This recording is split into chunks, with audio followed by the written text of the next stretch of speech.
Olá, seja bem-vindo, seja bem-vinda aqui nos Corredores do Varejo. Eu sou a Thaís e eu quero contar para vocês que quem apresenta o episódio de hoje é a Juliana Piais, sócia da Front. Hoje ela recebe dois convidados, um deles é a Caroline Luiz, formada em marketing pela PUC do Paraná e há 5 anos à frente da área de inteligência de mercado na Abras, a Associação Brasileira de Shopping Centers. Lá ela tem como principal desafio coletar e organizar os dados de pesquisa para gerar insights para os principais players da indústria de shopping. Também está aqui com a gente hoje o André Castanheira, que atua com pesquisa e inteligência de mercado há mais de 20 anos, sendo que nos últimos 2 anos foi ele quem criou e liderou a área de inteligência de mercado na Via. Gente, sejam muito bem-vindos. E eu estou muito animada para gravar esse podcast, porque, de certa forma, as nossas áreas andam de mão dadas, né? De mãos dadas. Uma bebe na fonte da outra. Então, a área de inteligência bebe muito em pesquisa e a gente de pesquisa também troca muito com vocês, né? Então, estou super animada, super feliz em receber vocês aqui. E aí eu já vou começar direcionando uma pergunta aqui para Carol, mais um geral assim de qual é, na verdade, né? Qual é o seu papel na Abrace e o que a Abrace faz junto às áreas de inteligência dos shoppings. Legal. Bom, então a Abraço, acho que é importante a gente contextualizar aqui que ela representa os 639 shoppings em operação no país, e a área de inteligência de mercado, ela é um dos pilares estratégicos, então, da associação. Então, na nossa área, a gente tem uma gerência, e eu atuo aqui como coordenadora, e sou responsável, então, por trazer esses estudos, por identificar os principais temas que afetam aí o nosso setor, trazer pesquisas, coordenar junto com o time, para que a gente possa trazer ali as análises e indicar as tendências para os nossos associados. E no caso dos associados, então, a área de inteligência de mercado é algo que a gente observa também que tem crescido entre os grupos, entre os shoppings, e no nosso caso, nós somos o benchmark do setor, né? Então, a gente monitora todos, representam todos, e no caso deles, eles podem utilizar ali os nossos relatórios para conseguir comparar os dados de desempenho e também para conseguir identificar as melhores oportunidades e aplicar o que eles entenderem que é mais relevante para eles nos empreendimentos. Carol, você trouxe um ponto que eu queria perguntar para o André também. Você falou que a área de inteligência tem crescido nos shoppings, né? André, você vê esse mesmo movimento no varejo? A criação, né? Você criou uma área de inteligência também. Como é que você vê isso no mercado?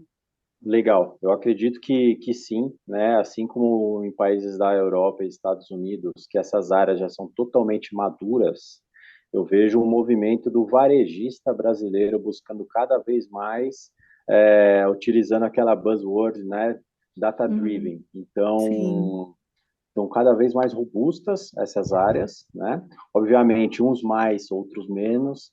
Varejistas de grande porte, principalmente multinacionais que ainda operam aqui, já tem essa área muito bem estruturada, e os locais, né, e os regionais, eles estão começando a integrar todas as rotinas e até criando uma área de inteligência de mercado apartada das demais, com independência, curadoria da informação, para que eles Uhum. consigam aí tomar decisão em base de dados, né? Com vida própria, né, André? Eu vejo isso Exatamente. muito, assim, nos shoppings. Eu tenho um contato muito mais próximo com os shoppings e as administradoras. A gente vê isso muito claramente, que algumas têm até esses departamentos muito, como você pontuou, né, com vida própria, característicos Sim, que andam sozinhos, né? Tem vida. E aí eu acho que uma das coisas que motiva essa criação dessas áreas, né, nas empresas, primeiro, a abundância de dados, porque a gente tem dado vindo de qualquer canto, qualquer coisa pode gerar um dado, e eu acho que em segundo, ou junto, não sei o que vem primeiro, se é o segundo, se é o primeiro, mas as mudanças do comportamento do consumidor, né, o que vem mudando ao longo do tempo. E aí, o que que vocês me dizem? O que que vocês têm percebido de mudança de comportamento do consumidor? Vocês que olham de perto isso também, o que vocês têm observado? Acho que pode ser André primeiro. não, legal. A gente pode traçar um padrão pré-pandemia padrão durante a pandemia que mudou totalmente, tanto de frequência em loja, passou a ter compra online, né?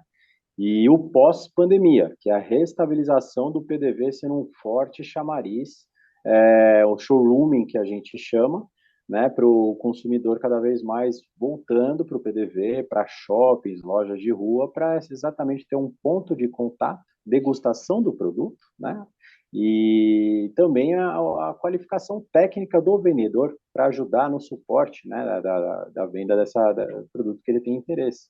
Então, a gente acredita que o consumidor ele ficou mais inclinado, né? Obviamente, o share of pocket. A gente vê aí que o consumidor está mais endividado pelos dados que a gente acompanha do Grupo Focus e assim por diante. Então, ele está muito consciente na hora de gastar, principalmente em bens duráveis, né?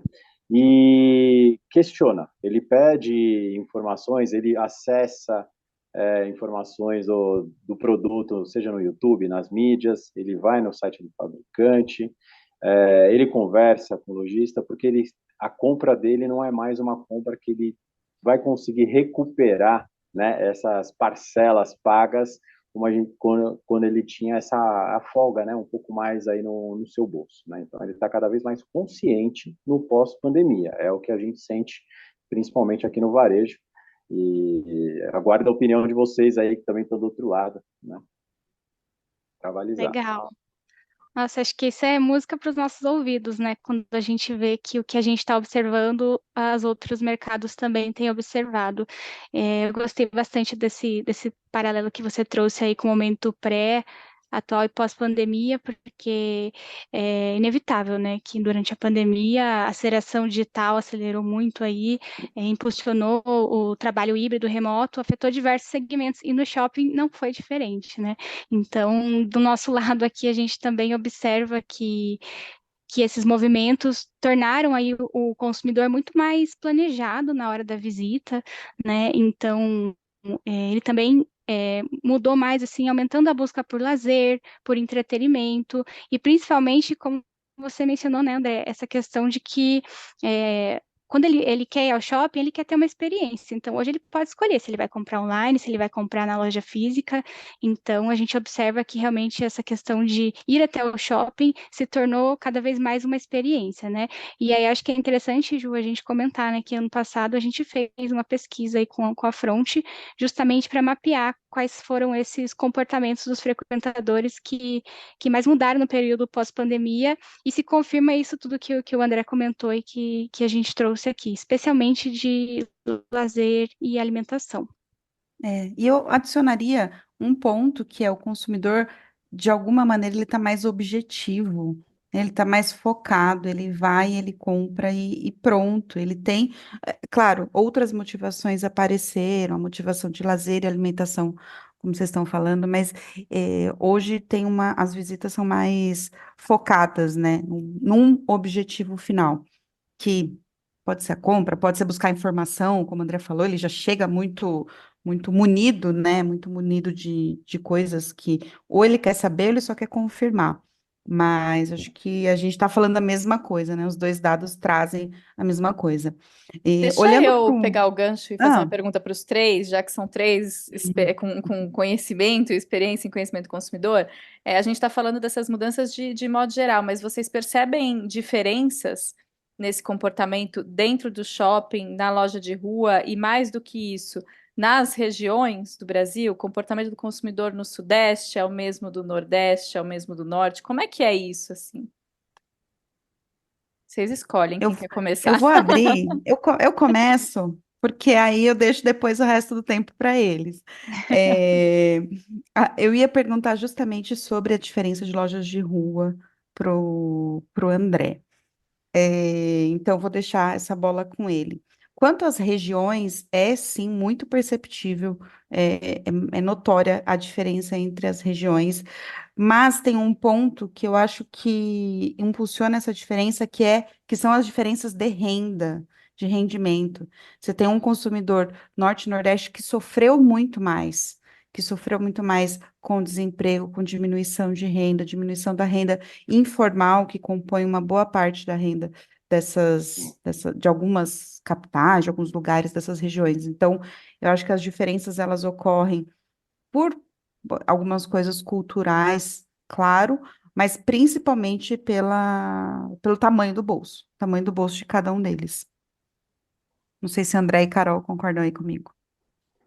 Não, é perfeita a sua colocação, né? Tem até alguns exemplos categóricos da minha vivência no Grupo Casas Bahia, que na nossa expansão para a região norte, né? Principalmente ali em Manaus, na hora do desenho do sortimento, né? Para a loja, coisas muito interessantes chamaram a atenção, né? Por exemplo, o principal concorrente, ele faz venda, o Grupo Bemol, ele faz venda de motores de barco dentro de uma loja física. Então, imagina uma loja, a estrutura de uma Casas Bahia, um Magalu, que aqui em São Paulo, praticamente todo o assortment que eu pesquisei, eu não encontrei motor de barco, né, nessas lojas aqui no Sudeste. Lá é super comum e precisa ter.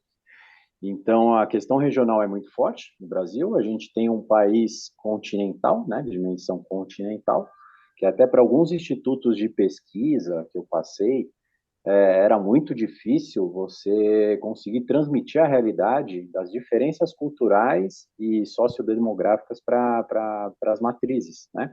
Porque cada região é um microcosmos, vamos falar assim, com diferentes, totalmente diferentes comportamentos do consumidor, né?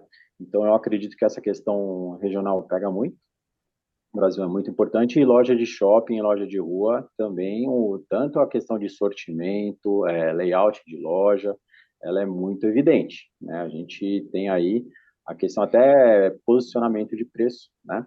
Dentro de shopping a gente tem itens que remetem mais para premiumização, né? Itens um pouco mais premium versus loja de rua que normalmente atacam sim os primeiros preços, né? Produtos de entrada. Mas é uma equação que a área de inteligência de mercado tem subsídios para ajudar na tomada de decisão, né? Então, alguns institutos, como eu citei, como a GFK, ela faz uma categorização, qual que é a diferença entre loja de shopping e rua na venda de um SKU, por exemplo, uma TV, né? Você consegue entender um pouco melhor essa dinâmica. Legal. Acho que é bem interessante isso que você comentou, né? As questões regionais, assim, a gente percebe que, de forma geral, o comportamento, ele tem suas similaridades, mas eu acho que é realmente no mix que ele se mostra as suas características mais culturais, que aí a gente percebe diferenças entre as regiões, né? Então, às vezes num mix de lojas no Nordeste, ele vai ser mais voltado para um segmento, de repente para outro no Sul vai ter outras características, né? Acho que um dado que eu lembro aqui que chama atenção, que é, por exemplo, o comportamento pet. A gente vê que em algumas praças a gente tem ali uma predominância maior de pets, né, que vão passear do que em outras, mas de linhas gerais, os comportamentos eles tendem a ser iguais, mas com essas diferenças aí sutis e de determinadas praças, e aí como o André comentou, né, aí é um trabalho de inteligência ali mais voltado para conseguir entender a fundo essas diferenças. É, semana passada a gente estava numa aula, que inclusive na Abrace, e surgiu um pouco desse assunto de diferenças regionais, e diferença de pessoas, né? Como as pessoas são diferentes. E aí eu levei para aula um exemplo de Salvador, do consumidor de Salvador, das pessoas de Salvador, que elas são muito afetuosas. No Uhum. geral, né? No geral, é um público quente, é um público que quer conversar, que quer falar, que quer pôr a mão, que quer ver o produto. Isso, a gente estava falando na questão de história, né? Que essas são pessoas que têm muita história com os shoppings, contam muitas histórias, gostam de contar muita história. Mas isso vale para qualquer aspecto que a gente olhar, né? Para você entender como as pessoas realmente são diferentes. E aí você tem essas caracterizações regionais que eu acho que são importantes. E aí acho que a inteligência nossa de pesquisa e de dados está em justamente conseguir coletar e mostrar onde é que está essa diferença, né? Se em Manaus vende motor de barco, a gente vai pôr motor de barco, ou a gente vai pensar em alguma solução, sei lá, não é tão simples assim, né, André? Você não cria um SKU numa loja que não vende um Exatamente. negócio. Mas você sabe essa informação, então você tem como agir. Sei lá, você vende mais ar-condicionado ou menos ar-condicionado, você vende mais fritadeira, menos fritadeira. E aí, acho que a gestão de dados nesse sentido, deve ajudar muito vocês, né, para sortimento. Um outro, Exatamente. acho que uma outra coisa que a gente está falando de diferença, eu já vou trazer mais uma. Vou botar mais um ingrediente aqui, que são os outlets, né? Que eles são diferentes dos shoppings. A gente sabe que os outlets estão há relativamente pouco tempo no Brasil, se a gente comparar a história dos shoppings brasileiros, né? Dos shopping centers tradicionais, a história deles é um pouco mais curta, né? Um pouco mais recente. Ele também é um mercado menor, mas eles demandam informação também, né? Eles trazem necessidades. E aí a pergunta é específica assim para Carol: que tipo de informação o outlet demanda de diferente ou igual que seja que um shopping pede para vocês? É legal. Essa questão dos outlets, acho que também é importante, como você mencionou, é um mercado que ele tem crescido, né? Então, aqui na Brás a gente tem feito alguns trabalhos aí, nós temos um comitê específico de outlets para tratar dessas questões, e um dado que é interessante, acho que a gente mencionar, é que os outlets também estão investindo em entretenimento. Até falando aqui, a gente vai ter um episódio no nosso podcast específico para falar desse assunto, né? Então, é um segmento que também tem se movimentado em relação a essas mudanças de mercado, enfim, e investindo em trazer a experiência aí para os consumidores. Tanto que aqui na nossa área de inteligência, a gente vai está fazendo uma pesquisa inédita aí com a Front também para falar de comportamento de frequentadores de outlets. Então, só esse ano, acho que é importante a gente mencionar também que a gente tem previsão de 3 novos empreendimentos, então, que vão inaugurar no setor. E os resultados dessa pesquisa estamos bem ansiosos aí para ter. Vamos recebê-la aí no segundo semestre, vamos poder dividir um pouco mais sobre esses pontos.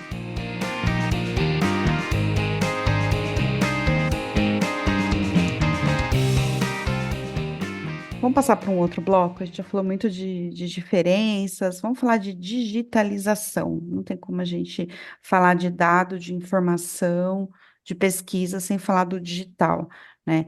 É, André já falou aqui e eu falo de novo, a pandemia fez com que o varejo corresse, né? O varejo teve que correr, se reinventar e dar seu pulo, se vira nos 30 e resolve a vida do brasileiro enquanto pandemia, enquanto fechado e tudo mais. Mas eu quero falar para frente, né? Vocês acham, e aí, André, particularmente, você acha que o que se investiu em digitalização no passado tá trazendo coisas para agora? Tem coisas que ficaram, né? O que você acha que ficou ou não? Foi uma correria para atender um momento e passou. O que você acha disso? Eu acredito, voltando aí para o que eu comentei, né, a pandemia, ela acelerou muito esse processo, tanto para o varejo como para a própria indústria se reinventarem com relação à dinâmica de abastecimento e consumo, né? Trazendo um pouquinho de dados aqui, se a gente pega a projeção para os próximos 5 anos do IBGE, vamos falar aqui de 2024, né? O IBGE tem uma estimativa de crescimento do mercado aqui varejista brasileiro de em torno de 1% se a gente considerar o varejo restrito, né? Excluindo o automotivo, né? Mas se a gente explode esse número e estratifica entre loja física e online, o e-commerce, a gente tem uma dinâmica muito distinta, né? A loja Sim. física ela fica muito mais próxima desse 1% de crescimento e o digital, né, o e-commerce, um crescimento em torno de 7 a 10%, né, o dígito duplo baixo, né? Então, a gente tem uma dinâmica e a penetração do próprio e-commerce no varejo total brasileiro, que é em torno de 10% também, a tendência é que a gente tenha um incremento, né? Tem grandes oportunidades para categorias que ainda têm uma penetração baixinha no e-commerce, que é alimentos, bebidas, né? Que a gente está Uhum. vendo essa escalada cada vez mais gradual no comércio brasileiro.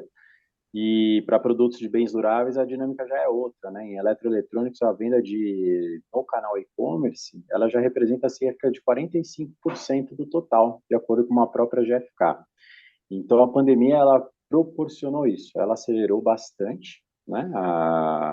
Tanto questões de inclusão para a sociedade de mais baixa renda, ela fez com que as empresas investissem em estrutura, ela fez com que subsídios para os próprios colaboradores conseguirem trabalhar no modo office, então algumas até auxiliaram, né, no acesso ao ponto Wi-Fi e tudo mais. Eu acredito que se tornou perene, né? A tendência é que ela se estabilize e tenha um crescimento gradativo aí para os próximos anos. É a percepção que eu tenho aqui seguindo alguns institutos que a gente acompanha. Tá? Seguindo dados, né? Exatamente.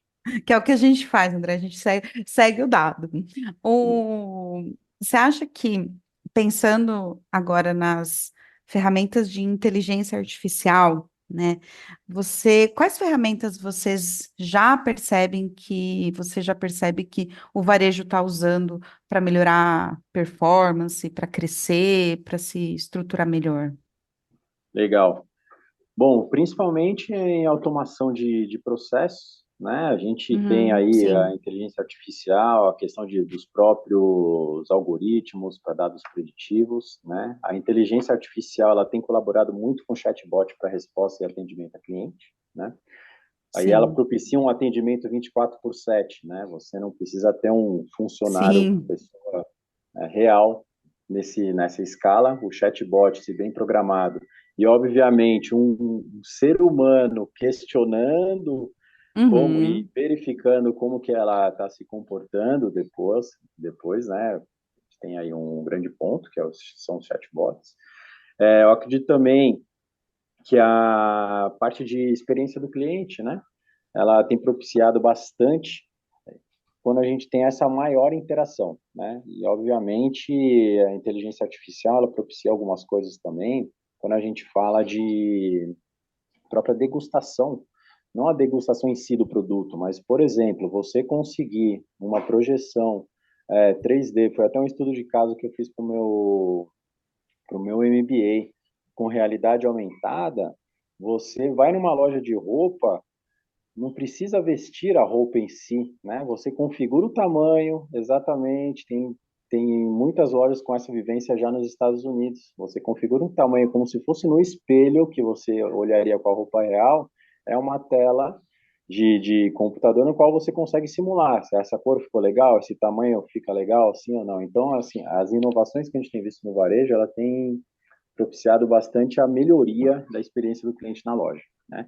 E prevenção a fraudes. Eu acho que até a Carol aí, como ela É, trabalha na associação, os algoritmos de inteligência artificial, eu acho que eles traçam modelos preditivos de risco, né? Esse perfil é risco, sim ou não? Então ele já consegue fazer uma prévia dessa triagem. Legal. Aqui no que a gente acompanha do setor, acho que bem como o André colocou, a inteligência artificial tem sido aplicada na parte de eficiência operacional também dos empreendimentos, como ele comentou também na questão do chatbot, né, para uso de atendimento dos clientes, a gente também observa esse movimento aqui no setor, e acho que o que cada vez mais a gente vai ver, assim, conforme ele comentou, é a questão da personalização da experiência do cliente, né? Seja na loja, seja nos outros canais. Então, acho que isso também é um grande ganho aí para o varejo, para que nesse mundo que cada vez mais a gente precisa de dados e precisa entender essa mudança do comportamento do consumidor que tem mudado tanto. E acho que vou puxar também para a primeira questão, que é da omnicanalidade, né? Acho que também reforço o que o André comentou, é um caminho sem volta, né? E puxando também novamente para o dado de pesquisa que a gente fez aí do comportamento dos frequentadores, 86% dos consumidores eles compram tanto em loja física quanto online, né? Então a gente percebe que não é um ou outro, é E, né? Então é off e é on, e o consumidor cada vez mais vai escolher esses momentos, quando que ele decide ir na loja física, quando ele decide comprar de forma digital. Então é realmente um caminho sem volta, cada vez os desafios são cada vez maiores, e para os shoppings também estarem acompanhando todas essas mudanças, a gente conta aí também com os lojistas para estar nos ajudando também nesse movimento, né? Deixa eu só fazer uma pergunta para os dois, para os três. Quem vocês já viram? Vocês têm algum case, alguma loja, alguma empresa que vocês viram que está usando bem inteligência artificial agora? Eu posso responder aqui do nosso lado de varejo. Bom, para o online, um benchmark que a gente tem que mirar aqui no Brasil é o Mercado Livre, né? O Mercado Livre hoje é um fenômeno, né, que a gente tem que acompanhar.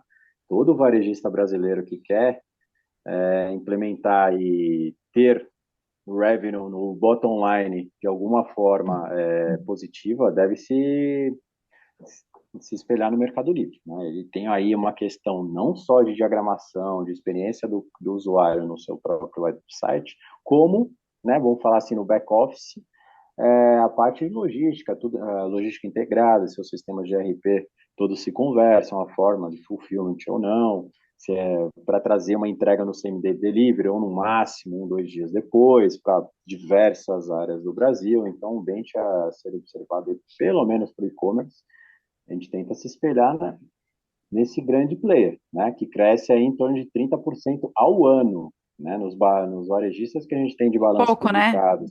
Pouco, É, né, André? como Casas Bahia, Magalu, Americanas, pós o escândalo do ano passado, ou é 0 a 0, mais 2, menos 2.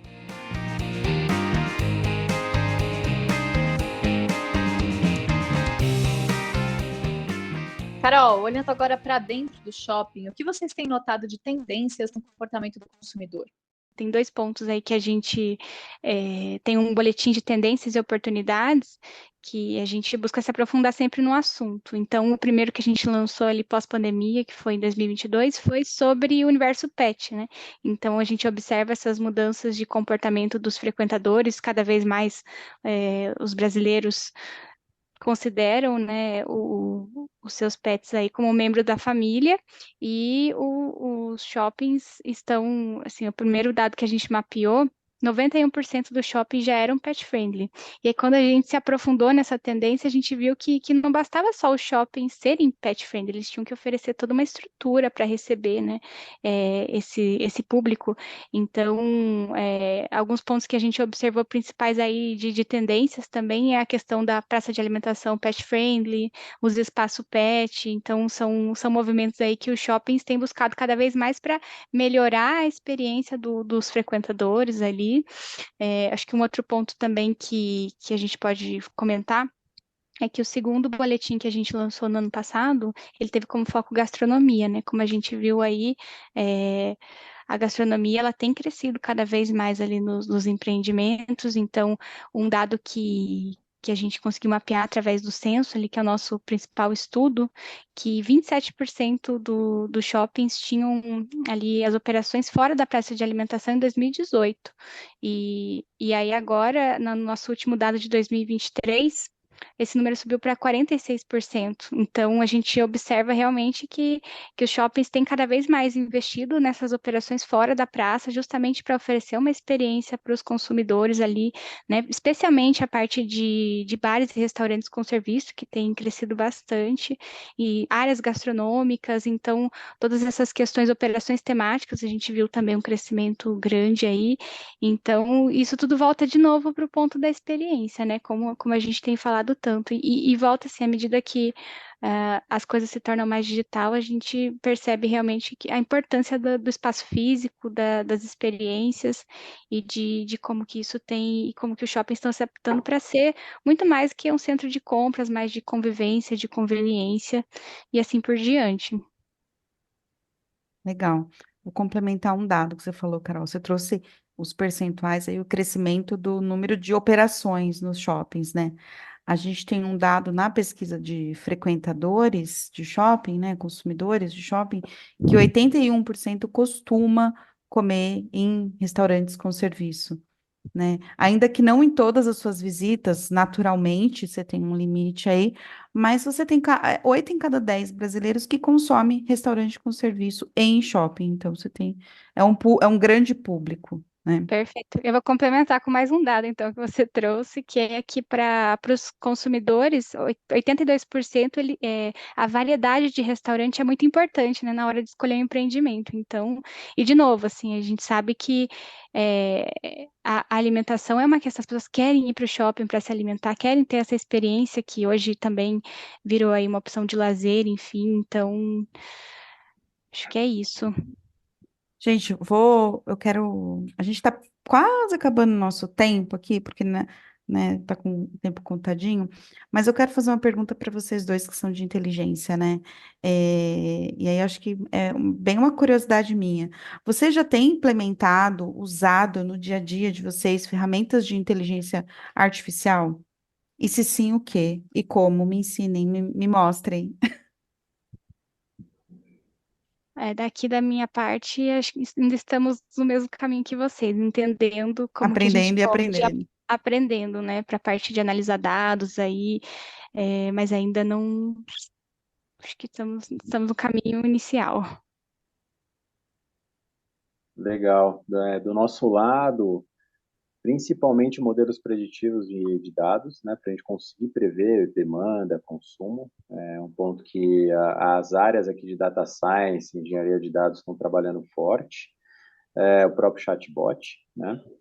E eu acredito que num curtíssimo prazo a questão de suporte, né? Eu também estou observando algumas frentes para que isso seja um mote aí para todo o varejo, né? Os chatbots aí para um apoio para o cliente não ficar.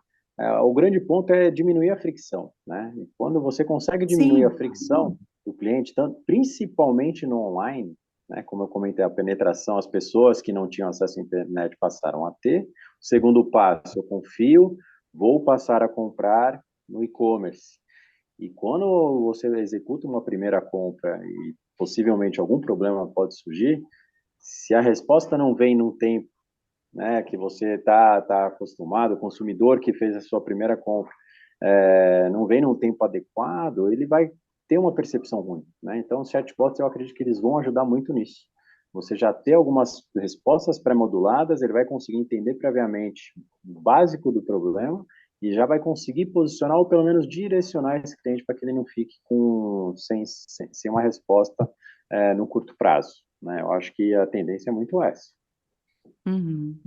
E você já me respondeu a última pergunta que eu ia fazer, que é que tendência vocês enxergam para o uso de dados, né, no futuro? Como é que a gente vai usar, como a gente vai fazer diferente do que a gente faz hoje, né? Como é que a gente vai buscar se diferenciar na nossa área, na área de inteligência e pesquisa no futuro? Muito, se eu puder complementar, eu até fiz aqui umas anotações, né?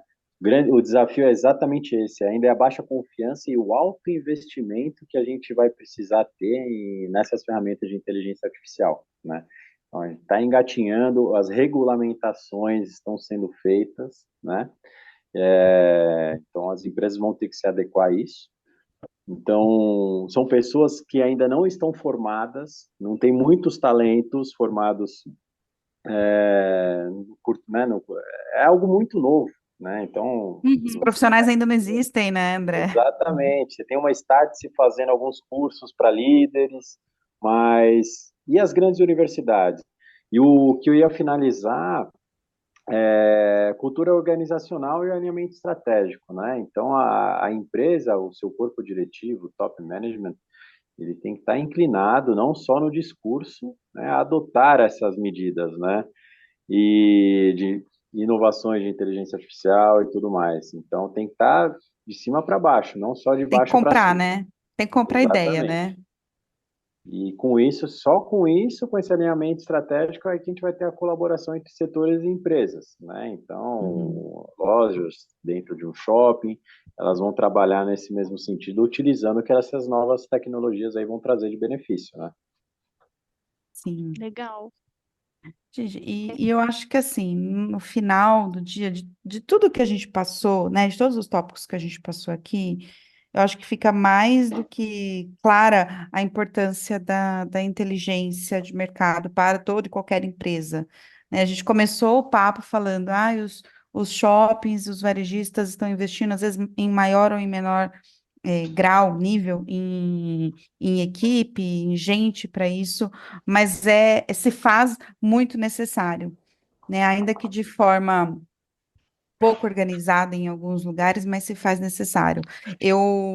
Semana passada, eu estava conversando com um cliente, e assim, a dúvida dele era como organizar as vendas da empresa para conseguir entender melhor, ou conseguir prever um pouco melhor o mês seguinte. Então, às vezes, a gente ainda está falando de uma inteligência de mercado para dados mais básicos, mais iniciais. Vira e mexe, a gente recebe pergunta de quanto é a minha venda média por metro quadrado na categoria X e quanto é a venda média por metro quadrado de shoppings pequenos, médios, grandes, em regiões X, Y, Z. Mas, assim, alguns exemplos para mostrar que a gente precisa de dado para decidir, a gente precisa de dado confiável, a gente precisa transformar esse dado em informação relevante, né, para as empresas, para quem vai decidir. E aí eu acho que esse é o nosso papel, nós três aqui, nós três estamos aqui para isso, né? Eu forneço um pouco, da ferramenta e vocês transformam isso na inteligência que os negócios precisam. Acho que com isso eu fecho aqui a minha fala e fiquem à vontade, Carol e André, para finalizar, como vocês quiserem, e mais uma vez agradeço a presença. Legal. Ju, eu agradeço também imensamente ao convite, acho que foi ótimo, foi um prazer te conhecer, André, acho que é sempre muito rica essa troca, né? E eu acho assim, não sei se o André concorda, mas inteligência de mercado é uma arte. A gente não tem uma receita de bolo, a gente tem ferramentas em que a gente precisa entender o que tem por trás, bem como você colocou, né, Ju? Então, assim, tem certos mercados, mas eu acho que é uma dor como um todo de que ainda a gente carece de muitos dados, né?